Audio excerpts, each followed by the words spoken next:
Launching leaders came at a time when I was ready to hear the answers and add them to everything else that I already knew to be true.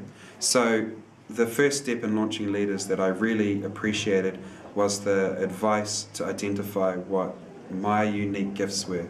So the idea to prayerfully decide or have revealed to me from Heavenly Father what my unique gifts were, it did two things for me. One, it broadened my horizon about what my potential was, but it focused my vision on the key things that I needed to do in order to achieve that vision.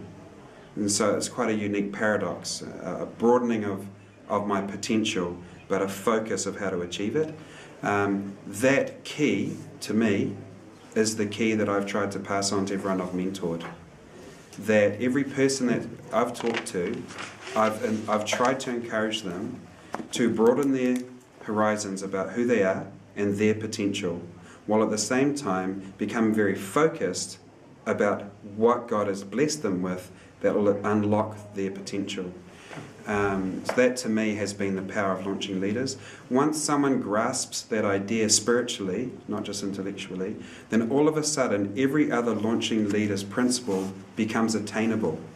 The idea of getting up early, the idea of going to university, the idea of starting your own business or promoting yourself for a job improvement. All of that then becomes attainable because you have a vision of what your real potential is. People here in lower income societies, university isn't even an option. They're not even thinking about it. The prospect of becoming a manager is not considered.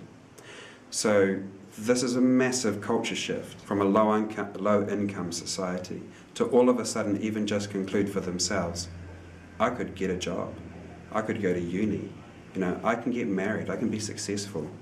So that was probably to me the most impacting experience doing Launching Leaders. Launching Leaders added an ingredient to that. What I realized is that my values was a projection of what I thought I wasn't. So I had values like charity, because I concluded I wasn't very charitable and I really wanted to be. Launching Leaders turned that on its head. It said, what are you? Not what are you not? So my values shifted slightly to what I am. I'm a son of God. I have faith. I love to serve. Just a whole bunch of different, it was a different way to think about my constitution. What instantly changed was my goals changed. All of a sudden it wasn't, I'll hope to pay the bills this week.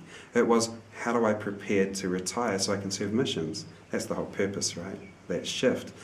Well, that's what I'm kind of trying my best to do with these young people, is if they start off with what their true vision of themselves is, then their constitution will be an embodiment of much more personal and unique statements about themselves.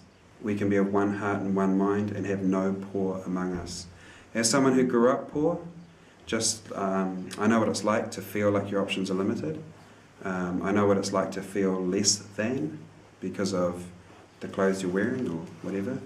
I like the idea that there doesn't have to be poor among us.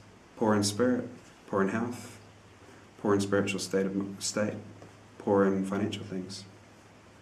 Set big goals, plan for them, and work with the Lord to achieve them. It has changed my perspective about what serving God means. It means practical, tangible help to people who need it now. It's about practical, real help. And I never considered that it could mean a program like Launching Leaders, that I could be a mentor. I never considered that the Lord might have a use for my talents in those kinds of ways.